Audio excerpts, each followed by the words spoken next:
आज अपन पढ़ेंगे प्रतिशत लाभ हानि एवं वृद्धि दर।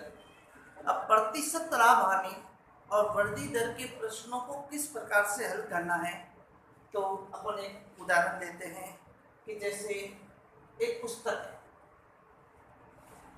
इस पुस्तक का जो अंकित मूल्य है, अंकित मूल्य 150 रुपये, ठीक है।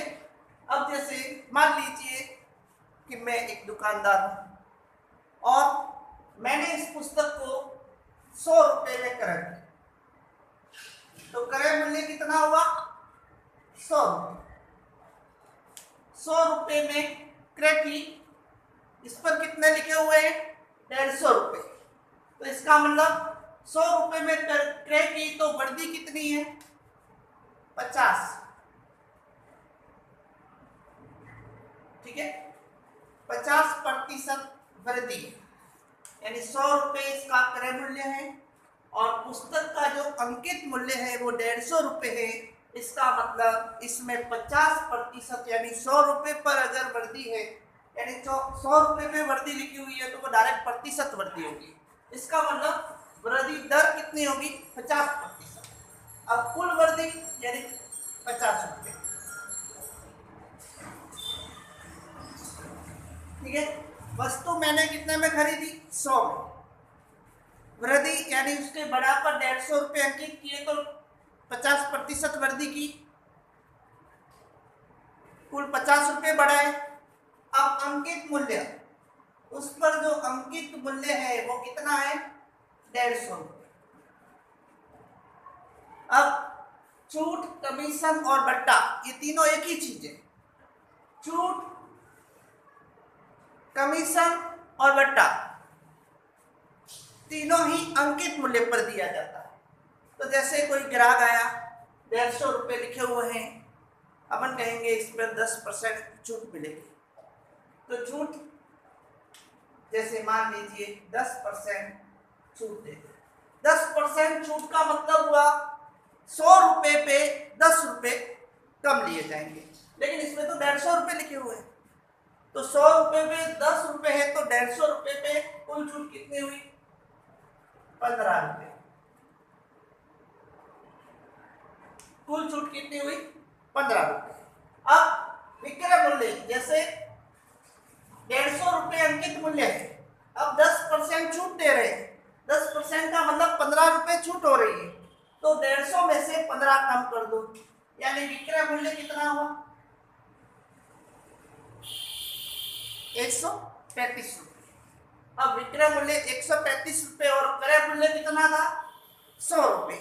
तो लाभ कितना हो रहा है? 35 रुपये। और लाभ प्रतिशत ज्ञात करना है। यदि क्रय मूल्य 100 रुपये है तो जो लाभ होता है वो प्रतिशत लाभ ही कहलाता है, यानी 35% का लाभ। अब आपको पता चल गया होगा कि जैसे कोई भी दुकानदार है, जैसे 100 रुपये में वस्तु लाई, उस पर 50% बढ़ा करके अंकित कर दिया तो अंकित मूल्य यानी वस्तु पर प्रिंट मूल्य होता है वो अंकित मूल्य होता है। तो 150 रुपये इसका अंकित मूल्य है। अब वृद्धि कितनी हुई? 50% वृद्धि हुई, क्योंकि 100 में लाया था, 150 लिखा है। कुल वृद्धि यानी 50 रुपये 100 में लाया, 150 50 रुपये में वृद्धि हुई, अंकित मूल्य हो गया 150 रुपये। अब अंकित मूल्य पर वह छूट दे रहा है। हमेशा छूट, कमीशन या बट्टा हमेशा अंकित मूल्य पर ही दिया जाता है। तो 10% छूट दे रहा है, तो प्रतिशत छूट का मतलब हुआ 100 रुपये पे 10 रुपये कम लेगा। अब उस पर तो अंकित मूल्य 150 रुपये है, इसका मतलब कुल छूट कितनी होगी? 15 रुपये। अब छूट 15 रुपये देगा, इसका मतलब 150 में से 15 लेना है, तो विक्रय मूल्य 135 हो गई। अब विक्रय मूल्य 135 रुपये है तो लाभ कितना होगा? 100 में तो खरीदा था, अब लाभ कितना होगा? 35 रुपये। और जब क्रय मूल्य 100 रुपये है तो लाभ प्रतिशत 35% होगा।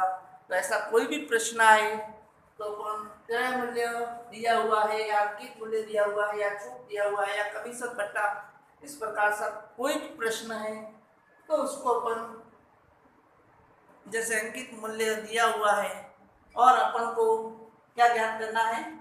विक्रय मूल्य ज्ञात करना है। तो अपन अंकित मूल्य पर छूट दी जाती है, तो अपन लिखेंगे विक्रय मूल्य बराबर 100 माइनस बट्टा प्रतिशत बट्टा 100 इंटू अंकित मूल्य।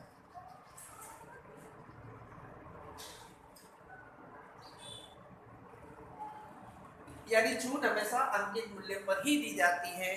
और अगर लाभ प्रतिशत ज्ञात करना है तो अगर ये तो क्रय मूल्य 100 रुपये था, लेकिन क्रय मूल्य 100 के अलावा दूसरा है, तो लाभ प्रतिशत ज्ञात करना है तो सूत्र होगा लाभ बटा क्रय मूल्य इंटू 100। तो इसके द्वारा अपन लाभ प्रतिशत ज्ञात कर सकते हैं। आज इतना ही।